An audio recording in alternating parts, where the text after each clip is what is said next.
चीज में मतलब कई बार जब मैं सच बोलता हूं तो लोगों को तकलीफ होती है। ये मजाक होता है। देखिए, मैं जब खुद भी मंत्री था, चाहे भाजपा सरकार में मंत्री था, चाहे कांग्रेस सरकार में मंत्री था, ये धोखा होता है उत्तराखंड के लोगों के साथ। जब सत्र होता है तो 3 दिन में दोनों पक्ष विपक्ष मिल जाते हैं और फिर शोर शराबा करके और 2-3 दिन के अंदर निपटा देते हैं। सब लोग हेलीकॉप्टर का इंतजार करते हैं कि कब भागे हम लोग।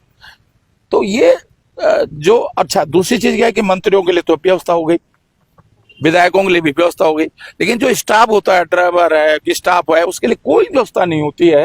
वो लोग गाड़ियों में सोते हैं, उनके खाने की व्यवस्था नहीं होती है। और इसलिए मैं सोचता हूँ ये जो गैरसैंण के नाम पर सिर्फ धोखा दिया जा रहा है। हमारी खनन नीति ने पूरे देश भर में डंका बजाया। खनन नीति ने तुम्हारा घर भर दिया, तुम्हारा भंडार भर दिया बीजेपी का। और मैं सच कहूं,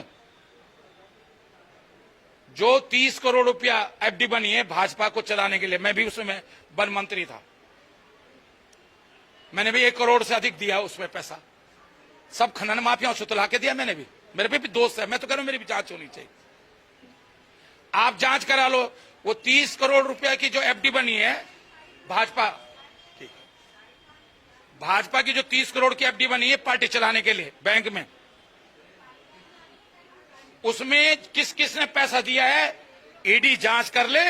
पूरी भाजपा जेल में होगी अगर ईडी ईमानदारी से जांच कर दे तो। सारे खनन माफियाओं से दस्तक। मैं वन मंत्री था तो मैंने रामनगर में जाके, हल्द्वानी में जाके सब जितने खनन के ठेकेदार थे सबसे कहा 10-10 लाख के चेक लाओ। मैंने खुद कहा, मैं भी दोषी हूं उस मामले में।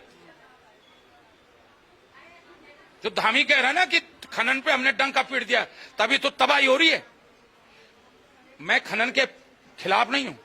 खनन होना चाहिए।